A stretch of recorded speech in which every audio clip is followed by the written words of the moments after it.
two, three, funky.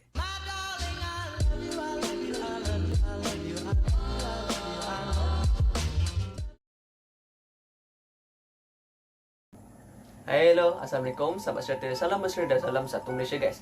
So, nama saya Muhammad Dini Imran Bersajo dan hari ini saya akan menjadi pemandu pelancong bagi tuan-tuan dan puan-puan sekalian sepanjang tempoh lautan kita pada hari ini. Untuk lebih mesra lagi, tuan-tuan dan puan-puan sekalian boleh manggil saya dengan panggilan nama Im. So, ni macam senang, ni macam Hai, Im. So, before kita start, hari ini kita tidak akan, orang cakap saya tidak akan lonely kat sini. Orang putih cakap lonely. Lonely.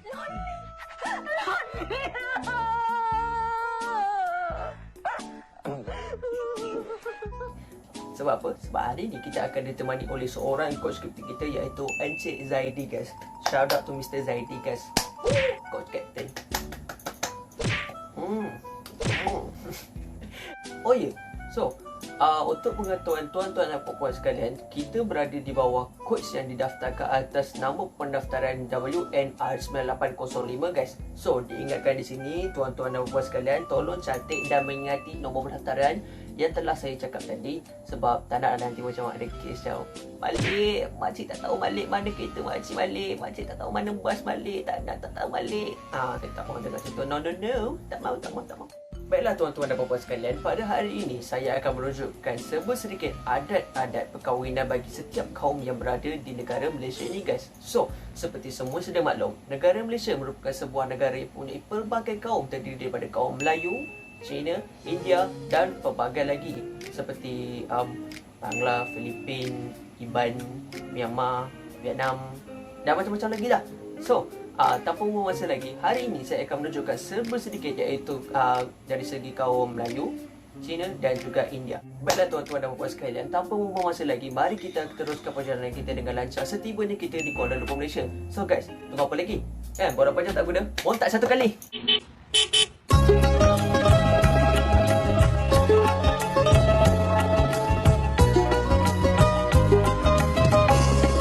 Tuan-tuan dan puan-puan sekalian, saya ada satu soalan. Apa yang kamu semua faham tentang perkahwinan? Okey, so perkahwinan ni kita boleh ringkaskan sebagai satu tunjang bermulanya kehidupan yang baru di mana seorang lelaki dan seorang perempuan yang disatukan dan membentuk sebuah keluarga. Love. Okey, so nanti bila dah ada anak tu kahwin pula, dapat cucu, dan dapat cicit, and dan seterusnya lah, membentuk sebuah family tree. So, memandangkan kita sekarang ni berada di Malaysia, iaitu sebuah negara yang penuh dengan kaya dengan adat, tradisi dan pelbagai kaum. Apa kata hari ini kita akan menyelami sedikit ada atau tradisi di setiap kaum, contohnya macam Melayu, Cina dan India. So, mari kita tengok. Baiklah tuan-tuan dan puan sekalian, anda semua sudah bersedia? Baiklah, mari kita mulakan dengan kaum Melayu. Okey, kaum Melayu ni dia ada pelbagai cakap. Sebelum kita nak melangkah ke alam perkahwinan tu, dia ada banyak gila step. Okey, first dia ada merisik, and then dia ada meminang, and then dia ada bertunang, and then barulah berkahwin. Okey, so mari kita mulakan satu-satu macam merisik. Okey, so merisik ataupun kita boleh masukkan dia sebagai membuat rundingan, iaitu di mana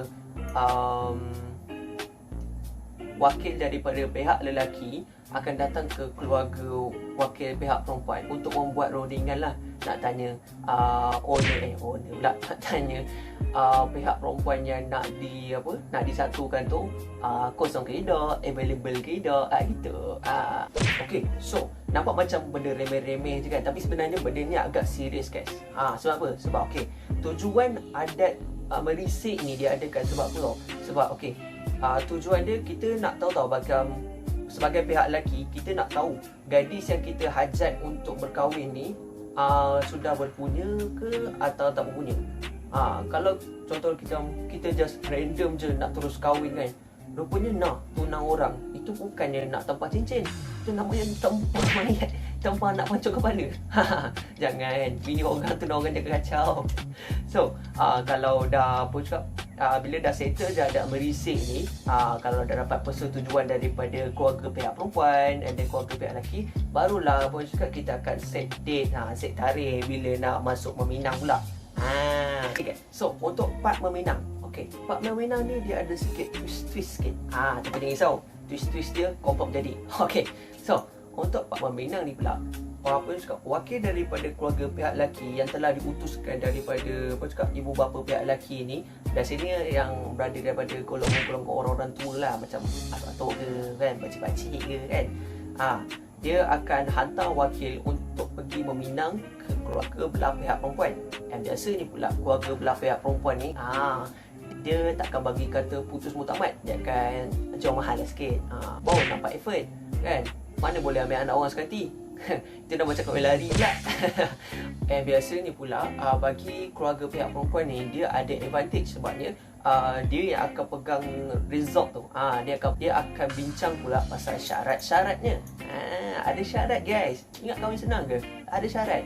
Dia akan ceritalah macam berapa mas kahwin, berapa hantaran dia, macam mana majlis perkahwinan dia kan. And then tarikh yang sesuai guys. Tarikh yang sesuai ni penting. Janganlah ambil macam kat Malaysia ni, dia kan kat tengah-tengah garisan khatulistiwa kan. Janganlah ambil musim bulan 11-12. Habis lagi terbang kemah.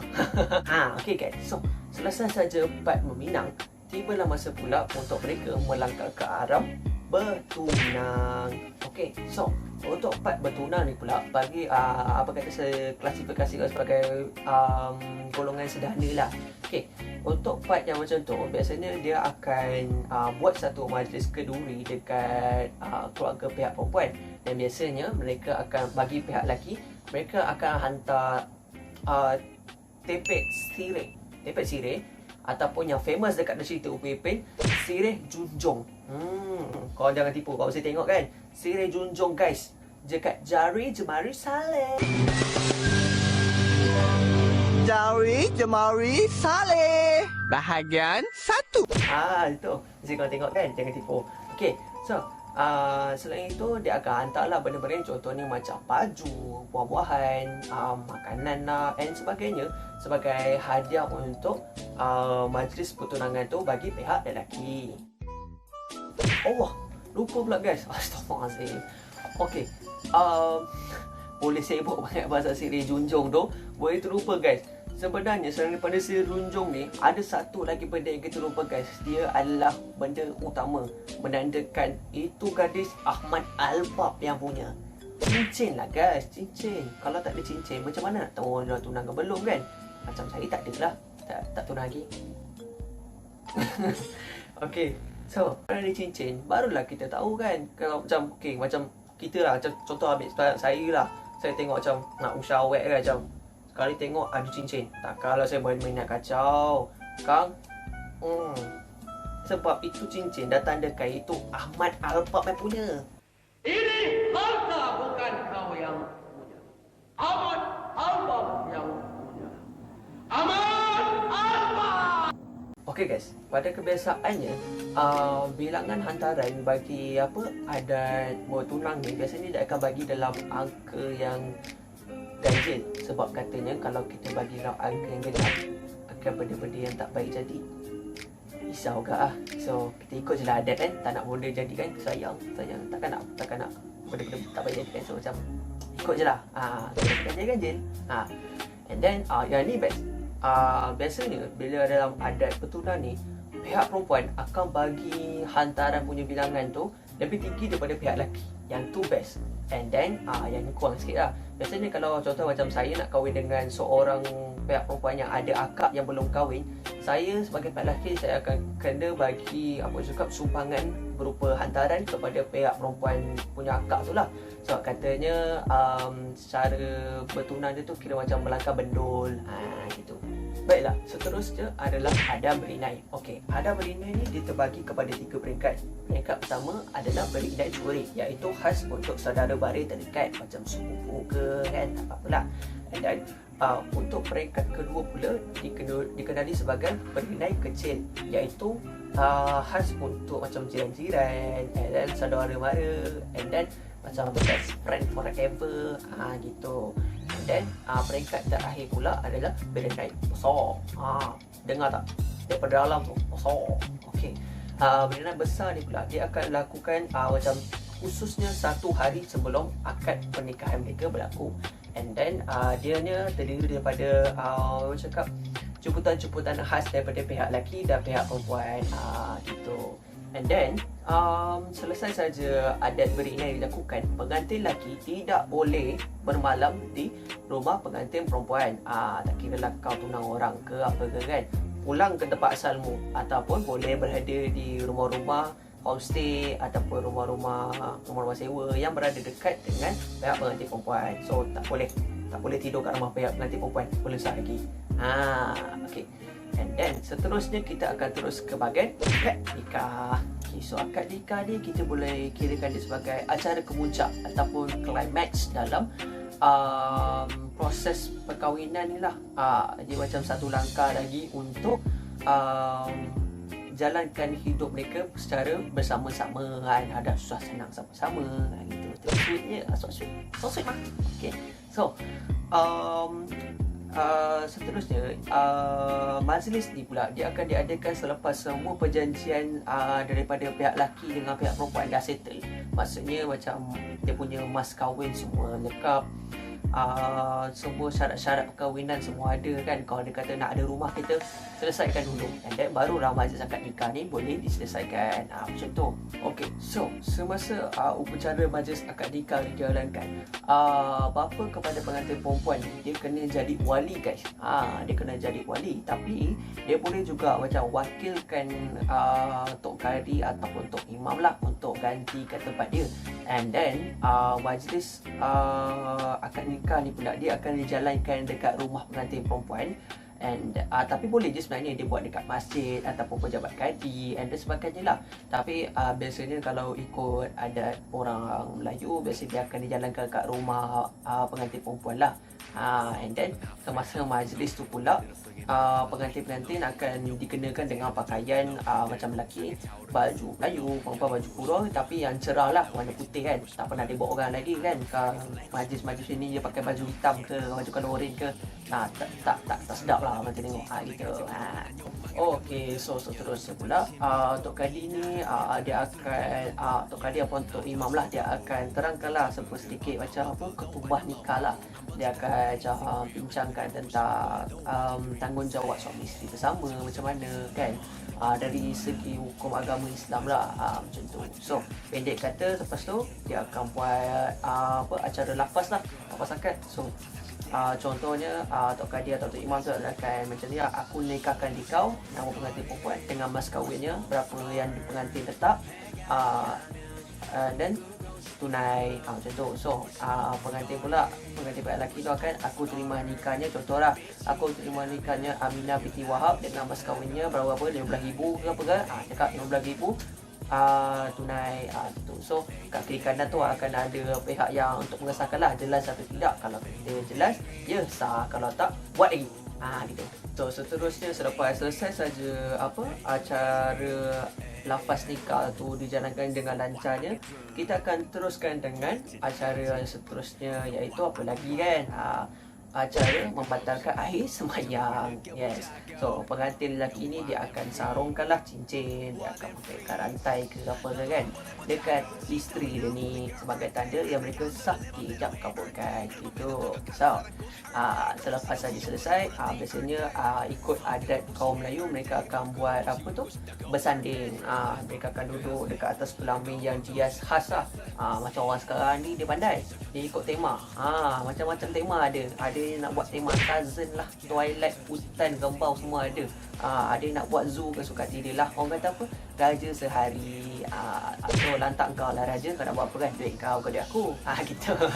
Okay guys, so seterusnya adalah fasa terakhir bagi apa cakap semua proses perkahwinan bagi kaum Melayu, iaitu adat persandingan. So adat persandingan ni pula okay, kita start pada first basic. Basicnya para pengantin akan dihias, akan diandam oleh mak Adam pula. Mak Adam itu Mak Adam. Okay, so Mak Andam dia akan jadi orang yang akan make up lah gitu-gitu. Okay, so seterusnya adalah upacara menyambut menantu oleh kedua-dua belah pihak yang akan disambut oleh meriah. Sebabnya pengantin-pengantin ni dia akan diarak oleh pasukan-pasukan kompang dan juga pencak silat. Kau bayangkan itu duduk ni kan, macam ni kompang tong kompak ada dua silat kampak siut kan, macam raja. Okay guys, so itu adalah sedikit tentang orang cakap adat-adat dia lah. Tapi yang terbarunya ada yang pelik sikit lah guys, sebab sekarang ni orang sekarang banyak berubah kan, senang kan. Dia macam pasukan kompang tu dah tak panggil lah, dia letakkan tiup, pasang lah pattern kompang macam-macam. Ada nak buka kuat boleh, nak buat slow pun boleh kan. And then yang terbaru ni pula silat, dia just buat silat macam shake hand yang tu kan, salam-salam sikit, lepas tu habis. Tapi yang terbaru ni, yang viral guys, dia buat TikTok guys. Bayangkan kita ni pengantin tau, kaum Melayu dan dia buat TikTok. Kita tengah duduk dia gini kan, macam mana sakit pinggang tu. Kalau boleh tak mau lah gitu kan, kita patangkan benda lah, barulah orang cakap Melayu kan. Penuh dengan adat, disiplin macam tak ada macam tu lah.